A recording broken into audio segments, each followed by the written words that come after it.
Hello ladies and gentlemen, this is Darcy Ogandaga, CEO of lawsoftheinternet.com, and tonight, if you're watching this video tonight, you will understand how to maximize your talent. You have to identify your talent. You have to develop this anger, this compassion to do it regardless. If you're not there in your mind, you will not be able to do it. And you know, I just changed the way I teach business because I realized that people don't even believe in themselves. So how you can convince somebody to join your business if you don't have enough faith in what God put on the inside of you to be able to talk to somebody else? I see, you know, this all the time. You know, I talked to somebody, said, "What you used to be?" Hey man, I was a director of marketing for Coke for 10 years. Wow. I managed $3 billion worldwide, 50 countries. Wow, impressive, man. I graduated from, I don't know, Harvard and MIT the same year with 3 masters in 3 different things. Wow, you know, very impressive. But all you told me about Harvard, you told me about MIT, you told me about Coke. What about you, though? What about the value of your brand equity? When people say your name, there is enough weight for people to trust your name as an individual brand. You see, with the age of social media, you have to really leverage what we call your personal brand. What is your personal brand?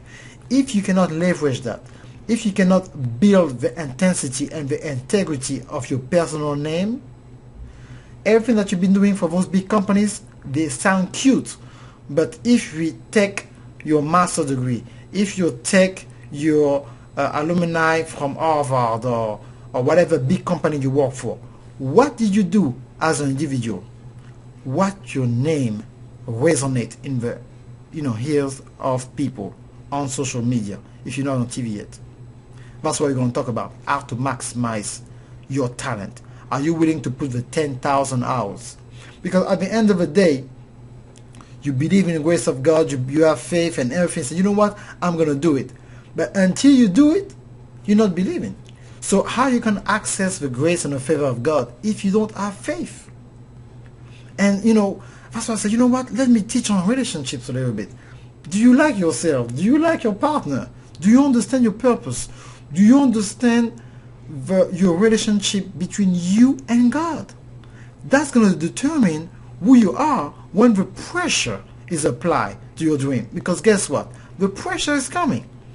You know, don't be seduced by those, I call like those half testimony.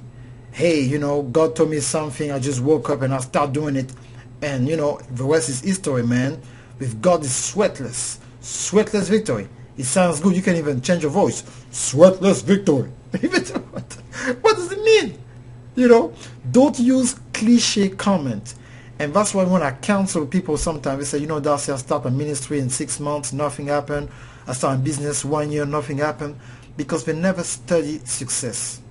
You have to study success. What the Michael Jordan, Michelangelo, the people who put their name in history, what did they do in the secrets, in the darkest hour? That's what you're going to have to do. You cannot skip the basic. And nobody tell you this. Everybody tell you the dream. You see, people who are gifted like me, they can talk and entice you with their words and almost manipulate you legally and get you to do something emotionally that you will regret the next day. And I'm not here to do that. That's not integrity in business. I want to share some information and make you think about it.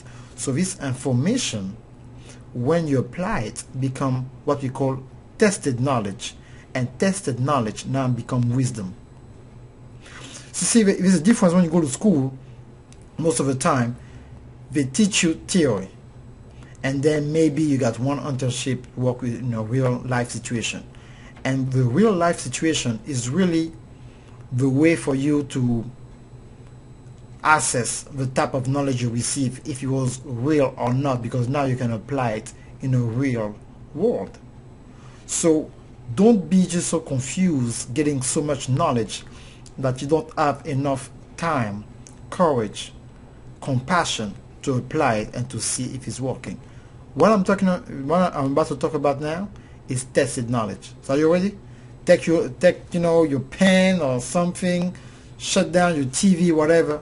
Listen to this. I will take my time. I'm going to read this email I received from one of my mentors, Robin Sharma. Watching a lot of people, like I ask people, to follow what I'm doing. That's why I'm always fired up, because I listen to those gurus, those people who always have webinar books. I'm reading 2 books right now on my phone. You know what I do? When I'm like chapter 3, I say, oh my God, I need to use that right now. I put the book down, I go to my computer, and I try to execute what I just learned.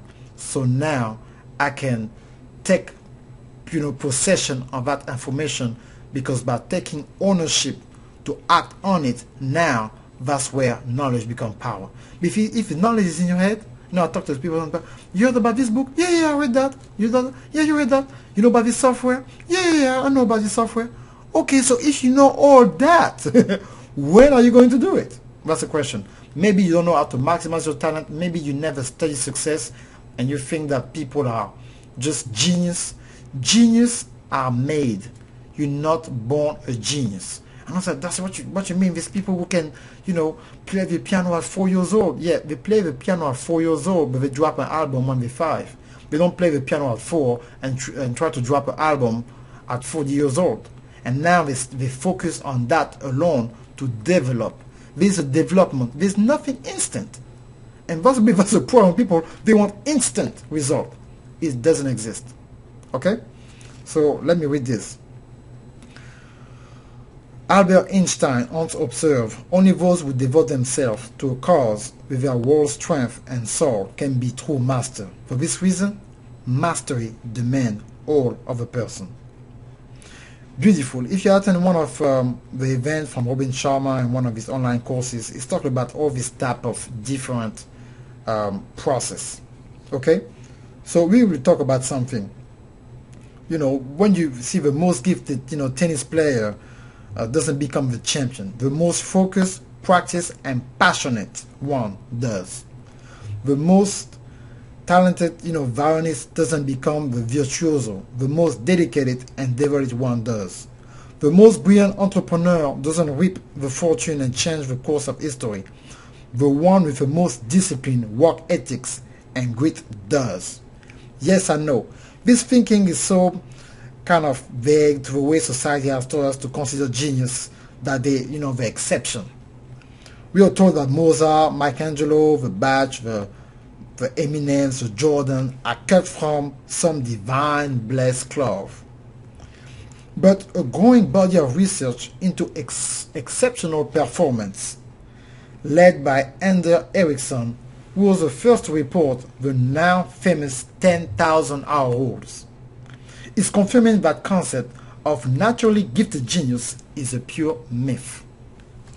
And the reality is that those who admire the handsome people who do all this, what we call miracle, are made of a few uncommon choice and stored on a few unusual habits. And I'm so doing generate rare air result, because you feel like, my God, how they can do that? Let's go, let's go. There's 6 traits to world-class performance. Okay? So number 1, the trait of disbelief. Powerful idea. If you don't believe that you have the potential, I was telling you, to be the best there ever was at your chosen craft or skills, then you won't do what it takes to get there. So if you don't believe, you will not put the effort to it. For people who love this grace message, you need to understand the grace of God is because it's already done. Because it's already done, now you're going to do what you have to do to go get it, because it's already done. You understand that? Doesn't mean that you sleep all day and think that it's going to come to you. Things doesn't have, feet. You have to look at them and then go get it. Okay? So your belief about your potential really does determine wherever you express it or let it slumber quietly within as a course through your life. My respectful encouragement is that you take a cold, hard look at the fact the superstar in sport, music, science, society, and business truly were ordinary people, but they sometimes, because of a coach and then often due to a parent, came to train their brain to believe and then accept that they could be epic performance. They put in the work, made the sacrifice, and maintained the focus and got better every day. You understand that? That's the number one. Number two, under capitalization. I recently listened to a super interview on Warren Buffett and Bill Gates. And Buffett admits he's not the smartest person in the room. The secret to his extraordinary success in the capital market comes down to the horsepower versus output distinction. What do you mean by that? He explained that the horsepower is a talent we're born with, but output is how much of that reservoir we have the commitment, discipline, and gut to realize. The term for translating potential into result is capitalization. Because if you are serious, committed to mastery, you need to fully capitalize on all the potential you have. One of the finest ways to ensure complete capitalization of your talent is to start your pursuit of becoming the best in the world at your chosen skill as early as possible. My dream big, start small, become now. That's Robin Sharma. To me, it's become yesterday. Start yesterday. If you start now, you're already late. And then to get in the 10,000 hours rule. So it means that for 2 hours and 44 minutes of daily practice are one thing for 10 years, you become a master. Say, Michael, Darcy, 10 years? So you talk about like 2024? 2024, you can get it in 2 years maybe. So add more time. What you do with your time? What do you do with your time? You got 24 hours. You're going to have to sleep less or find a way to get up early at 4 o'clock in the morning for 2 weeks if you have to, and drink some coffee. Do whatever you have to do to get the job done. Why? Because you believe it's already there. If you don't do it, you don't believe. Or you think maybe like somebody's going to help you. Nobody comes to help somebody who's in the same position. You have to keep moving, and while people see you move, be inspired to partake to your vision because they see you move. But if you're not moving, they're not coming. They're not. Okay? So, like you said, now let's go to number 3. The trait of talent circle apathy. Who you associate with dramatically influence the way you behave and how excellently you perform. So with people, if you're not the leaders of your circle, and people are going to affect you. So if everybody like, man, what you doing, man? Man, I don't know, man. I'm just going to try to give a good coffee to my boss, and maybe he will give me a raise because he loves hot coffee. Man, you have to, what? You want to base your, you want to base your, your promotion based on the coffee you bake for your boss? Are you serious? What happens if your boss go crazy? You're going to have to fire another boss to make coffee? No. You have to make sure that you increase your skills and you have this critical thinking to solve problems. Increase knowledge, try new things on your own.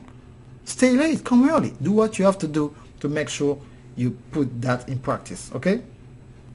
The science behind the involved concept are like, what they call attitude denial contagion. We subconsciously adopt the mindset of the people we are the closest to. We call it goal contagion. We assume the same aspiration of the dominant members of our circle of influence. Okay? If the people in your immediate network, are getting up at 5 o'clock in the morning, guess what? You're gonna get up at 5 o'clock in the morning. I have a group of friends. They get up at 4 o'clock. I always tease with them like they wake up before the birds. Why? Because they decide to work out and change their life. That's their lifestyle. They committed to get up at 4 o'clock in the morning. Like I told you before, I used to have a job. I have to get up at 12:30, be at work at 2. I did that. Sometimes, they change their mind and say, you know what? Tomorrow, come at work at 3. Come at work at 4. So I know exactly what I'm talking about. It's not to make you feel bad. It's just to let you know that if you really want something, put the action behind it. period. Okay. Now, let's go to when we talk about you know, like the same thing. I don't want to talk about that. People watching too much TV. You already know you're not supposed to watch too much TV and watch, you know, play video games all day. I hope that you know that. You know, don't want to go back to that. Please, it's very important. So, like, you know, for example, I'll give you another example. Let's say, like, kids in Dominican Republic dream of playing baseball and spend most of their working hours on the field because their heroes are major league stars from their country who made it big. Children in Brazil aspire to become soccer players because that's all around them. In Canada, you know, they want to do something else. And if you live, you know, on the West Coast, if you live in Seattle or San Francisco, you want to be like Mark Zuckerberg because everybody talk about a startup. So besides to learn Spanish, you're going to learn how to code because that's what people who are around you and that's what you're going to do. So think about people who are surrounding you. Okay? Trait number 4, complexity. Picasso didn't practice the piano. Jay-Z, you know, spending his best hours becoming a chess master. And Stephen King didn't, you know, try to join the NBA. All people wise to genius have another thing in common. We call it focus. Singularity of focus. Talk about myself. Remember years ago I was doing so many things between 99 to 2003, 2004. I was doing different stuff all the time. It's in 2004 that I said, you know what, I need to be more focused. I start doing one thing and be good at it and take the time. And by 2007, I launched my business officially and I start being focused on one thing. Marketing, media, marketing. Read all the books, go to all the seminars, read all the case study, study it, like, you know, interview folks and do everything I have to do to learn the best about marketing. It was the grace of God who led me to do that, but because I believe by faith, so I was doing whatever I was supposed to do to get what is mine. You know, it's like when somebody's, you know, stealing your car. You're not gonna argue, oh, I'm not sure, it looked like my car, I don't know if it's my car. This is my tag. You know what? This is the stuff inside my car. You're not gonna say like, oh, I don't know. It's your car. Say, man, get out of my car. What's my car? You don't give my car this two-way. We're gonna fight. I'm gonna put you out of this car, or we're gonna call the cops. I don't care. 4 or 5 different ways. I don't know how it's going to happen. You give me my car back when? Today. That's how you're supposed to do. You say, you know what, fear? I'm gonna snatch my dream back today. That's my dream. I'm going to do what I'm supposed to do. That's why you need to be encouraged and to know what's going on. That's why I bring for a study one of the best leaders in the world, Robin Sharma, to let you know it's not something I created. Like every guru and expert talk about the same thing. So maybe if I share something from another angle, you will get it. Okay? The point I'm suggesting to you is really this one. You can try to do many things, but you always place at mediocre to be, you know, mediocrity, because, you know, you're not going to be able to do it. It's going to be hard. So simplify, subtract, you know, get great of saying diplomatic no. No, I cannot do this. No, I cannot go there. Let me focus on my stuff. Okay? It's extremely important. So I hope that you follow me in this, man. You know, you have to learn this thing and go all the way in. Okay? And those 4 things, I'm not even going to go to the 6. It's just how to maximize your talent. You know, how to maximize your talent. You can go to Robin Sharma website and learn more about this thing. But maximize your talent. Have what it takes to go to the next level. Be passionate about what God put on the inside of you. Do it. Do it. Find the strength to do it. And do not back down. Have a compassion. I told you before my next video. Desire, passion, compassion. You don't care if you have 1 like or 0 like. You're not doing this for the likes. You're doing this because it's part of who you are. You're not taking a shower because of a like. Because you need to smell good before you go out of your house. You know? You know, You do things who are part of who you are. Your dreams, your passion, your gift to transform the life of people is part of who you are on the inside. It's not, about negotiation, or I'm going to negotiate if I do that. No, you're doing it just because it's part of who you are. You're talking because you're talking the way you talk. You walk the way you walk because who you are. You're not changing it because you received 2 likes, or I received 2 likes in my video of where I was walking. I will change my walk, so I will walk like that now. No. Be who you are. Love yourself. Trust yourself, because it's bigger than you, because God is on the inside of you, and He approves of what He put on the inside of you, from your color skins, from where you're from your accent, from your educational background. Everything that you have now is not a surprise for God. No, I don't have that. I wasn't born there. Oh, I'm not blonde. It's not about all that. Everything happened to you. If something bad happened to you, God knows what happened. So you know what? Say, God, according to Hebrews 4, 12, 16, we structure everything from the inside out, and go for it. Go get it. Maximize your talent. Whatever is your talent, maximize it. You see, I was even supposed to finish and the Holy Ghost just shift everything. That's what I'm doing. People say, how you do it? I said, I'm trusting the Holy Ghost. People say, but you talk about business. What about if people don't, believe in God and listen to? It's not my problem. I'm doing what God called me to do, regardless of the opinion of other people. God don't consult with people before He asks you to do something. He don't say like, Darcy, I'm going to ask you to do some videos on Facebook, but before you do that, let me ask all your friends on Facebook if you're qualified to do that. Okay, I'm God, but I'm not sure. What? It's God, man. If He said so, that's it. So you act like you got 56 PhD on the topic. Nobody can tell you nothing. God tell you to do it, and you're doing it, and you receive a result. Darcy Ogandaga. See you next week. Bye bye.